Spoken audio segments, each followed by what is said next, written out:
shall put to flight thousands. ആയിരങ്ങളെ പറപ്പിക്കാൻ പറ്റും നിങ്ങൾ ഒരാൾക്ക്. ഒരുമിച്ച് പറഞ്ഞു ഹല്ലേലൂയ. നമ്മൾ വിചാരിക്കും എന്നാ ധ്യാനം കൂടുതൽ ഓരോ ഘട്ടം വയ്ക്കുന്ന പ്രാർത്ഥിക്കുന്നു, പിന്നെ സൗഖ്യം എന്ന് പറയുന്നത് രാത്രി ഒരു വ്യത്യാസമില്ല.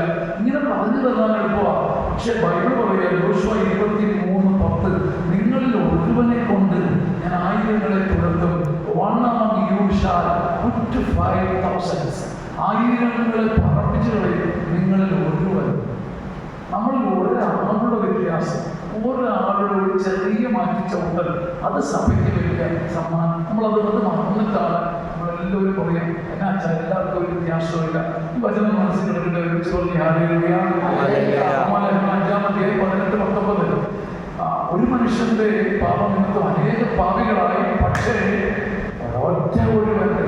ഒരൊറ്റ ഒരുത്തന്റെ സമർപ്പണം മുഖാന്തരം ആയിരങ്ങൾ നീതീകരിക്കപ്പെട്ടിട്ടുണ്ടോ? ഒരൊറ്റ ശരിയാണേ, എല്ലാവരും പാപികളായി, പക്ഷേ ഒരാള് ഒരുങ്ങി സമർപ്പിച്ചപ്പോൾ അനേകർക്ക് വിട്ട് ബൈബിളാണല്ലോ. ഒരാളുടെ സമർപ്പണം അനേകരെ തൊട്ടു. യോശുവ 23:10 നിങ്ങളിൽ ഒരുവനെ കൊണ്ട് ആയിരങ്ങളെ കൊണ്ട്. രാജാക്കന്മാരുടെ 2-ാം പുസ്തകത്തിൽ 5-ാം അധ്യായത്തിൽ ഒരു സംഭവമുണ്ട്. ഒരു സുന്ദരി പെണ്ണിനെ സിറിയക്കാർ തട്ടിക്കൊണ്ടുപോയി.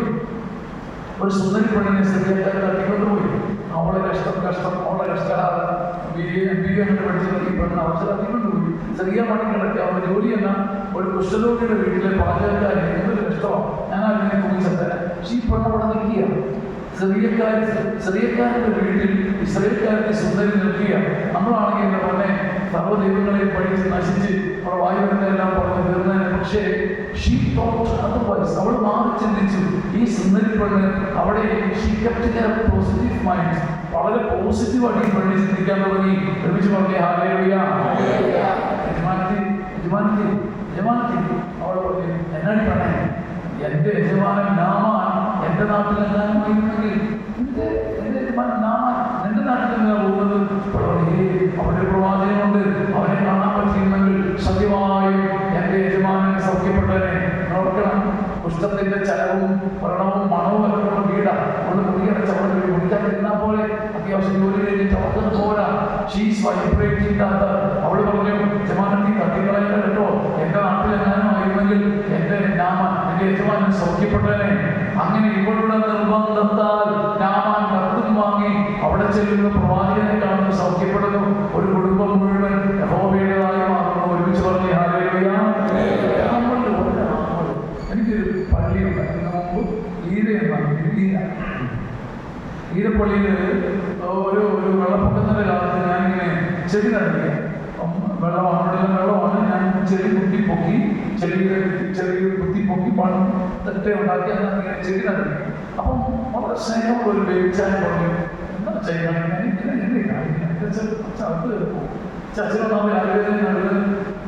ഞാൻ പക്ഷെ പോയില്ല.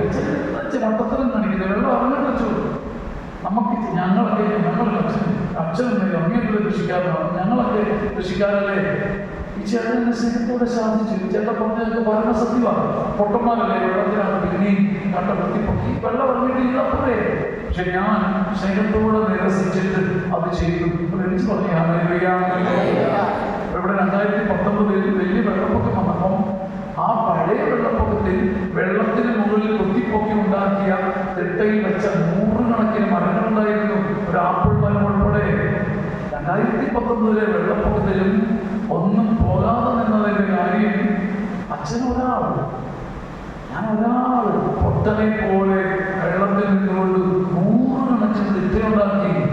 അതുകൊണ്ട് ഈരയിലെ മരങ്ങൾ വെള്ളത്തിനപ്പുറം നിന്നോ. നിങ്ങളിൽ ഒരുവനെ കൊണ്ട്, ഒരാളെ കൊണ്ട് ആയിരങ്ങളെ ദൈവം തൊടും. വിളിച്ചു പറഞ്ഞേ ഹല്ലേലൂയ.